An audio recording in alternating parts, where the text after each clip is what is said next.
I think, to be honest with you guys, we've actually, I think we've covered quite a lot. And I'm conscious of time. I mean, we've been going for over an hour now, I think by quite a bit.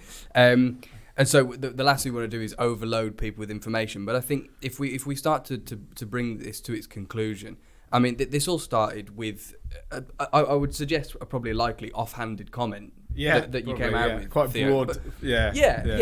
But there's definitely, it's come from a place of truth. And you've been able to elaborate on that and put your points across to Tony. And Tony's very gracious. He'll take that into his retirement. Yeah, exactly. yeah. But I think having sat here now across the table from Tony, who's had 56 years of time in wholesaling, have your perceptions perhaps changed or evolved towards the wholesaler?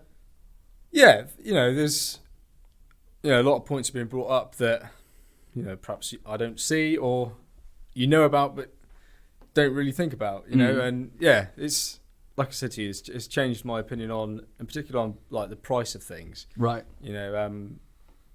How a lot of people do look at the bottom line, but that bottom line, yes, it might be cheaper, but it's not necessarily, it's the same quality and things like that, And, it will definitely change the way I do things going forward, I think. Yeah. Okay. Interesting. And Tony, as we alluded to earlier on, at the point of recording, you're just over a week away from retirement, is it? Indeed, yes. Now, not that you're counting the days or anything, Not obviously. that I'm counting. But I think what would be really interesting with someone who's at almost the very end of their career, what advice would you give to the industry moving forward, looking back on the 56 years? Well, I suppose if advice is the right word, I think opinions, thoughts. If I look at the industry of where it's evolved, it's still fundamentally the same business that I walked into 56 years ago. The products are essentially the same products. Yes, I sold candour in 1968. Yeah. But it was 12'6" right length. Yeah. It wasn't 3.75 meters. Yeah. What's changed the most is what's happened around it. So technology's moved on. It was very much an industry then that recognized the value of the three components. Right. So we valued the manufacturer, we valued the wholesaler, and we valued the contractor. And each one acknowledged the problems and the issues that the other one had, because it was very much a people business. Now, without repeating myself, technology has come along and replaced a lot of the interpersonal skills. Yeah. People do not talk. People do not communicate. We think in a world of wholesaler and contractor. I prefer Theo and Tony. Yeah. And Jake. Yeah. I don't think we serve any great purpose when we become the embryonic wholesaler or the embryonic contractor, because it dehumanizes us. Yeah. And once we dehumanize anything, we're more prone to make mistakes. So we talked about systems that determine the stock level because we can't capture. But we used to be able to capture when we didn't have any of the technology. Yeah. Because we knew the people. Yeah. We knew the contractor better. Yeah. Yes, they had more time. And therefore they could spend more time with the wholesaler. And, the times that I walked around a store with the contractor in tow, and he went, I'll have 10 of those and 5 of those and 7 of those, doesn't happen now. Yeah. It's we're more security conscious. So my advice would be, try to go back to the root, which is the people. Yeah. Try to understand that there is always a reason behind the obvious. Yeah. So if somebody doesn't have something that you want, there's a reason why they don't have that. Right. Now, it can be communication, it can be by design, it can be through ignorance, and it can be through happenstance, because none of us can control everything. You know, we drive on motorways that get shut, deliveries don't turn up, whatever. I just think that you know, this whole engagement piece that we're going through came through communication, about having a discussion. And for me, the important bit to get across to Theo on behalf of wholesalers in general, but me in particular, is we want to work with you.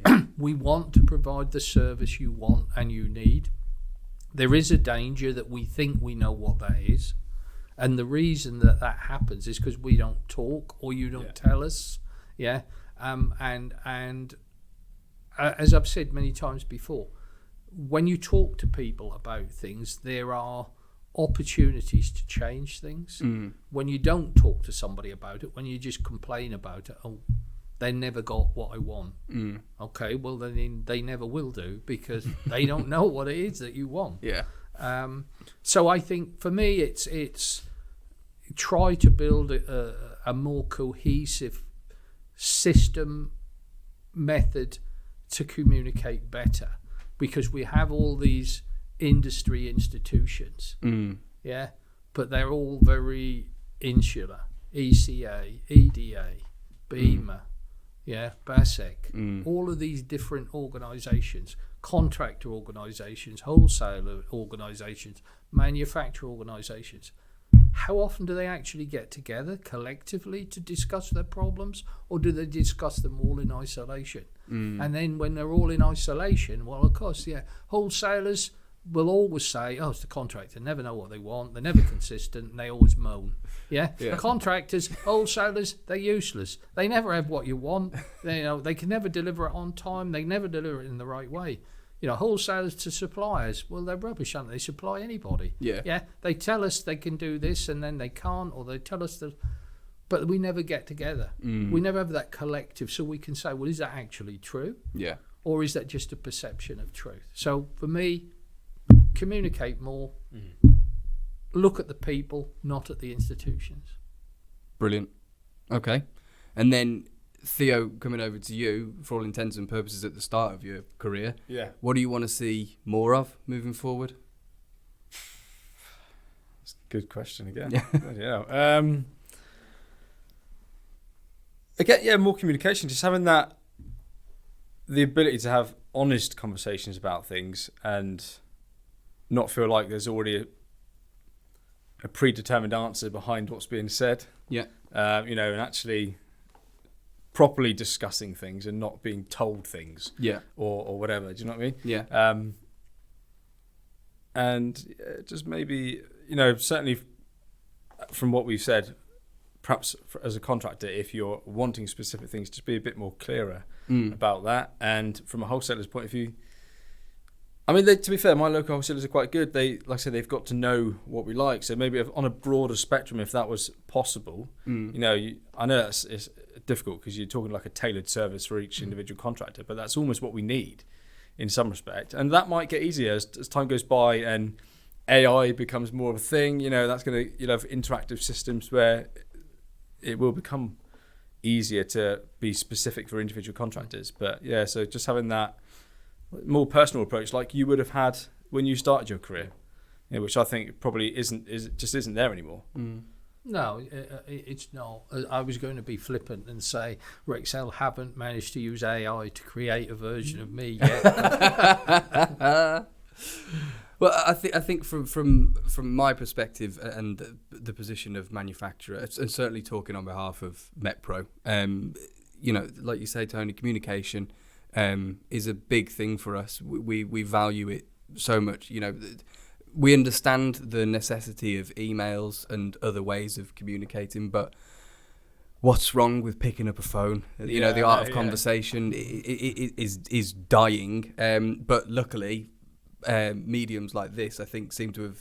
I listen to a lot of podcasts myself personally, so there is definitely a place for it. And you know, we've got a number of conversations lined up, but we want to keep having them more and more. We want to be challenged. You know, we want to have, you know, a wholesaler come in and tell us where, you know, where we're going wrong. Okay, well, we'll give you our reasons why, but hopefully we can find you know, an amicable solution forward, so that the entire industry benefits, not just the manufacturer or Jake and the wholesaler or Tony and the contractor or Theo.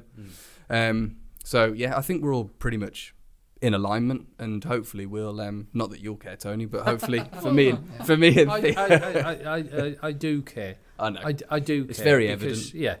Yeah, because I care about the contractor, the customer, because ultimately, you know, whether we refer to them as the contractor or the customer, they are a customer. Absolutely. You know, and you know, I've always been an avid fan of, you know, Walt Disney's statement. You know, the customer might not always be right, but he's always the customer. Yeah. Yeah. Yeah. And I've always tried to do my best in my job and the businesses I've worked for to respect the fact that the customer is the customer. That doesn't make dealing with it when he's not right any easier. But you know, you know, Theo's right. You know, we all have pat answers. Oh yeah, you know, some of them annoy me from the day I started in this business to the day I'll leave. You know, I hate deliveries of 7 to 10 days. Yeah, they're 7 or they're 10. They can't be 7 to 10. Yeah, or I'll ring you back in 5 minutes. Yeah, you cannot guarantee a customer you ring back in 5 minutes. No. Just tell him I'll ring him back as soon as I can. Yeah. You know, if somebody says to me I'll ring you back in 5 minutes, at 5 minutes I'm on the phone again. Where are you? Yeah. You know, so I think it is this personal thing, and I think, you know, my views of the future, as long as we don't lose sight of that with AI or AI and everything else. You know, the industry survived. It will continue to survive. As long as we need electricity and electrical products, then there will be a place for all three of us.